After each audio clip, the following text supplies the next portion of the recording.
so now what I want to do is wrap things up, and we're going to come back to our panel and get a few closing comments, starting with Chris Carlton from Spokane. Chris. Thanks, Cathy. First, it's been a great experience being part of these presentations. I really appreciate the opportunity. Couple closing comments. I think we've seen consistent themes through all of our presentations, and also we've got those same things from some of the contractors. Make sure we're clear about what we want. Make sure that we're building on those relationships. And, I think from the BLM side, make sure we're documenting everything, working with a contracting officer, and just communication and documentation seem to be kind of the critical paths for all of this. So that was it. Thanks. All right. Thank you, Chris. And now back here in the studio, Molly Cobbs, Anchorage District Office. Thanks, Cathy. Over this series, we've talked a lot about providing feedback to the contractors on how they're performing or the quality of their deliverables. But I want to switch it up a little bit and really encourage you BLM managers, planners, team leads out there watching to find opportunities along the way to evaluate your own performance, your inefficiencies and inefficiencies on contracted NEPA projects in your office. At the end of a project, or maybe at the end of a major milestone, find 15 minutes or a half an hour, tack it on at the end of a staff meeting, or maybe hold a brown bag lunch. Gather your project team and just have a quick brainstorm on what worked, what didn't work. If you want to get a little more in depth with it, think about what approaches the contractor used that really worked well for your team, or approaches that maybe got a little sidelined. What deliverables or techniques were particularly valuable, and that we want to make sure we include in our next statement of work for our next project. Make a note of what parts of the process sailed right through, what parts of the process there were maybe some juggernauts, and what did we contribute to the juggernaut? Were we slow on our review? Were our comments unclear? Have these discussions with your team and maybe come up with just a one-page lessons learned memo that you can put in a file, or that you could hand off to the next person who's pursuing contracted work. So yeah, take an opportunity for your own team to evaluate what was inefficient and what was efficient. Thanks, Molly. I don't think we do enough of that.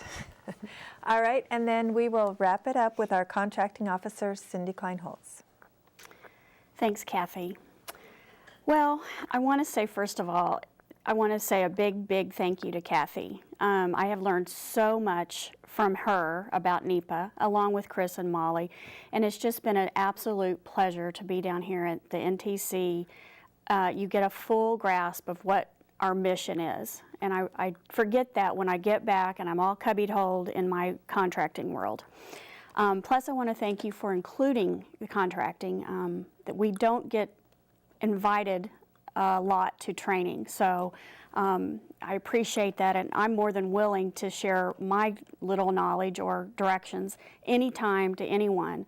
And that brings me to another point of this, like David Batts said, we don't need to reinvent the wheel every time. There's somebody within this big nation of ours that has went through something similar. It may not be 100%, but something similar.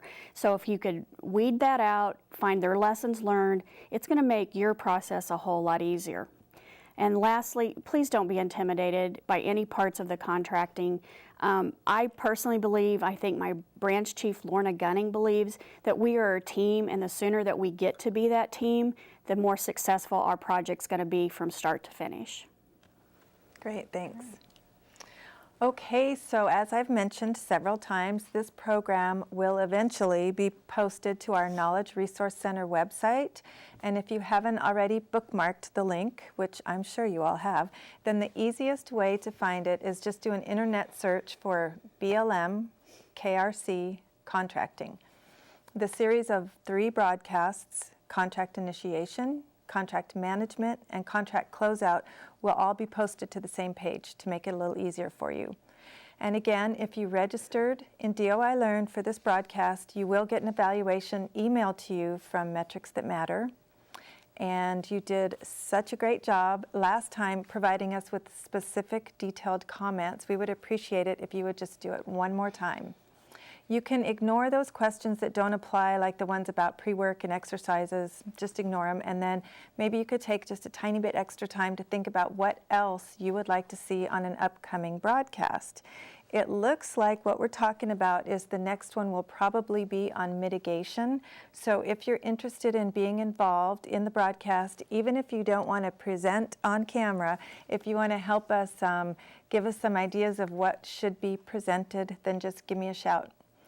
And as you know, with all the travel restrictions that we have, we might be doing a few more of these broadcasts. So as we know, they're not quite as good as everybody seeing each other eyeball to eyeball, but at least you are able to participate from home when you want to and ask questions in real time.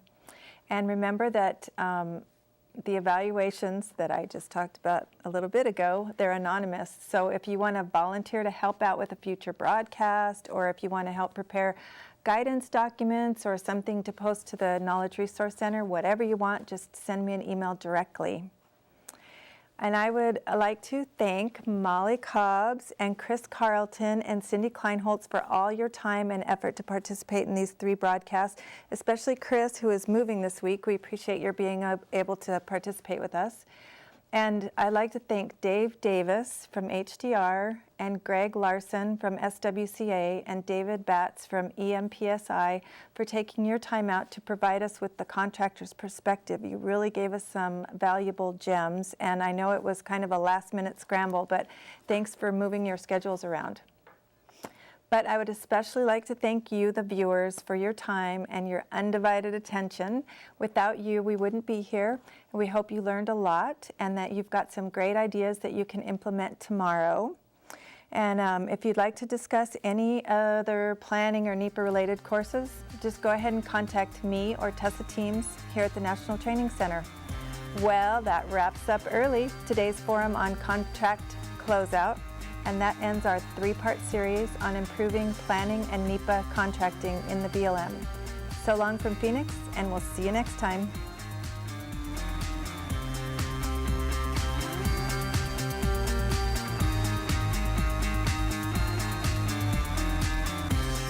This broadcast has been a production of the BLM National Training Center.